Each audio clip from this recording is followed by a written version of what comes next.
Siempre se habla de la política venezolana como una lucha entre unos y otros, entre blancos y negros, en este caso entre gobierno y oposición, oposición y gobierno. Es tan radical la situación y sobre todo la pregunta es, ¿será posible que estas partes en conflicto y otros que dentro del juego de la política venezolana logren una salida pacífica para solucionar los problemas de Venezuela? Hoy lo veremos en nuestra tercera y última entrega. Buenos días, Venezuela. Feliz día, 15 de octubre. Llegó el 15 de octubre, pues. Todo el mundo a prepararse para apoyar las elecciones constituyentes a gobernadores. Tempranito, con el café. El 15 de octubre de este año se realizaron las elecciones regionales en Venezuela. El oficialismo ganó en 18 de 23 gobernaciones. Estos resultados fueron rechazados por la Mesa de la Unidad Democrática, MUD, bloque que une a los principales partidos de oposición. No reconocemos los resultados dados hoy por el Consejo Nacional Electoral. No solamente por todas las violaciones de ley que se vinieron cometiendo durante el proceso y que nos obligaron a alertarle a los venezolanos sobre las ilegales prohibición de sustitución de candidatos y el último invento que realizaron en las últimas 48 horas referidas a la movilización de los centros electorales en el país. Edinson Ferrer es parte de Justicia Primero, una de las principales agrupaciones políticas, y casa de Enrique Capriles, ex candidato presidencial y ex gobernador de Miranda. Para Ferrer, la dificultad que tiene la oposición para materializar apoyo en las urnas no es culpa de la Mesa de Unidad Democrática, sino del chavismo, que ha trucado el sistema democrático para desalentar a los electores. Eso es lo que ha buscado el gobierno todo este tiempo. Fíjate lo que pasó con la Asamblea Nacional. Nosotros ganamos más del 60% de la Asamblea Nacional, más del 65% de la Asamblea Nacional. Es decir, teníamos la mayoría absoluta del Congreso, de la Asamblea Nacional de la República. ¿Y qué hicieron? A través de los tribunales, a través del propio gobierno nacional, con instrucciones a los tribunales, le quitaron absolutamente todas las competencias a la Asamblea Nacional. ¿Qué buscan con esto? Que el venezolano sienta que para qué va a votar si igual una vez que votemos nos quitan el poder de la elección. Pero Ricardo Gordillo no está del todo de acuerdo con Ferrer. Para este caraqueño, que participó en las protestas de mediados de año, la oposición ha decepcionado a la gente.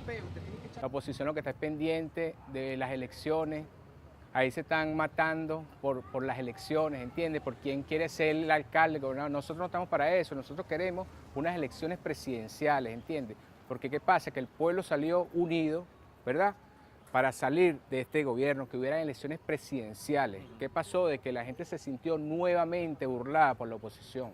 La mitad de ese 60% es gente que se identifica con los partidos de oposición y con la MUD como unidad opositora, y la otra mitad es de oposición pero no se identifica con los partidos de oposición. Entonces, evidentemente, en la medida que la oposición falla en alguna propuesta, dice, por ejemplo, no va a haber Asamblea Nacional Constituyente y la hay, entonces ese porcentaje puede crecer porque hay gente que se aleja de la unidad opositora, pero sigue siendo opositor. Pero el chavismo tampoco es monolítico. Figuras afines al movimiento y que acompañaron a Hugo Chávez en su momento, ahora son críticos del gobierno de Maduro. Empezamos a observar, digamos, que la gestión del presidente Maduro, a mi modo, a mi perspectiva, no había como una continuidad, digamos, de lo que nosotros habíamos estado construyendo con el presidente Chávez, ¿no? Puede emerger un liderazgo dentro del chavismo que realmente pueda retomar, digamos, el proyecto de Chávez. Eso sería la única posibilidad, digamos, de que no sea que caigamos manos en la oposición. Fortalecidos por los resultados de los comicios regionales, el gobierno de Nicolás Maduro avanza con la Asamblea Nacional Constituyente, entidad con poderes casi absolutos, instaurada mediante votación popular el 31 de julio de este año, sin la participación de la oposición. Para el gobierno de Maduro, la Constituyente quiere fortalecer la Carta Magna, establecida por Hugo Chávez en 1999. Lo que es interpretado por la oposición como un intento de perpetuarse en el poder. Pero ahora se trata de perfeccionarlo, sobre todo de comprender que se trata de una institución de más alto nivel de consulta sobre los temas nacionales, los temas de Estado, y que además tiene un sistema de control preceptivo, no judicial, no en tribunales, en lo que respecta a la guarda y a la tutela y a la protección de los derechos constitucionales y de la propia Constitución. En este escenario de opuestos que no se ponen de acuerdo, con un gobierno fortalecido electoralmente y aún con el apoyo del ejército y una oposición fragmentada, es posible pensar en un acuerdo entre chavismo y oposición para sacar el país de la crisis que lo aqueja. Aquí la lucha es quién anula al otro. Entonces, bueno, hay un sector que está en el gobierno que tiene todas las armas y las herramientas constitucionales, etcétera, para mantenerse en el poder, y lo está haciendo, y está tratando de aniquilar al otro. Entonces, las cosas se resuelven de dos maneras: o por la vía política, de la negociación, del diálogo, o por la fuerza, ¿verdad? Entonces, yo creo que aquí el entendimiento, el diálogo, por ahora no veo yo que haya posibilidades. Para el analista Luis Salamanca, la única salida viable a la crisis es esperar un cambio de mando en diciembre de 2018, cuando se hagan las elecciones presidenciales. Teníamos una cierta expectativa de que el 2018 podía ser la fecha en la que esto pudiera dar un giro político, pero ahora no. Si Maduro ha entrado a ser un presidente de esos típicos presidentes latinoamericanos que tenían fecha de ingreso pero que no se sabía cuándo salían. Aunque nuestra expectativa de derecho constitucional es que tiene que haber elecciones presidenciales el año que viene. ¿Me explico?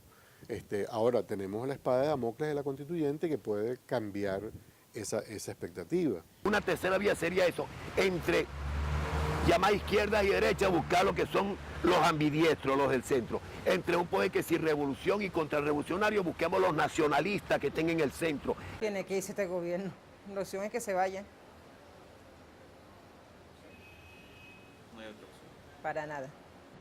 En aras del balance informativo de estas tres entregas, Costa Rica Noticias solicitó con meses de anticipación entrevistas con autoridades del gobierno venezolano. Nuestras gestiones fueron infructuosas. Los venezolanos y las venezolanas continúan perdiendo poder adquisitivo en sus salarios, padeciendo la escasez, la incertidumbre y temiendo por su seguridad personal y de sus familias. Sin embargo, parece que para ellas y ellos es evidente que Venezuela tiene todo para salir del hoyo en el que se encuentra y prosperar. En esta tercera entrega pudimos hablar con diferentes protagonistas de la vida social, política y académica de Venezuela. Todos coinciden en que la situación de esta nación venezolana no es sencilla y que tampoco las soluciones lo serán. Sin embargo, todos guardan la esperanza de que esto pueda solucionarse y que al fin Venezuela pueda aprovechar toda su riqueza para darle prosperidad y tranquilidad a sus habitantes. Desde Caracas, Venezuela, informó para CINAR Costa Rica Noticias, César Barrantes.